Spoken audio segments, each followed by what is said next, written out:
Čus, vítejte u dalšího videjka.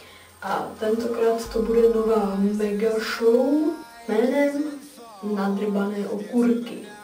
Půjde tady o to, že vlastně každý vám tu pustíme 3 videoklipy a ty budou takového tématu, že to budou prostě držkopády. A budeme je komentovat tím způsobem, že budeme říkat, co si ti lidé přitom myslí.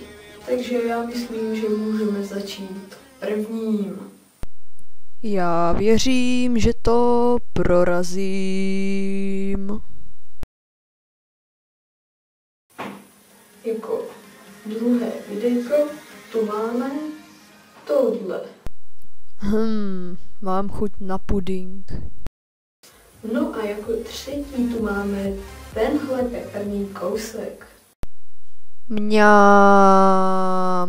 Nikomu se nic při natáčení tohoto videoklipu nestalo, že se vážně nezranil, takže se nemusíte vůbec bát. Já se s vámi loučím, doufám, že se vám video líbilo, pokud ano, určitě nezapomeňte dát like, odběr a všechno tady to okolo sdílení a takhle to potěší. Já se s vámi loučím a čus.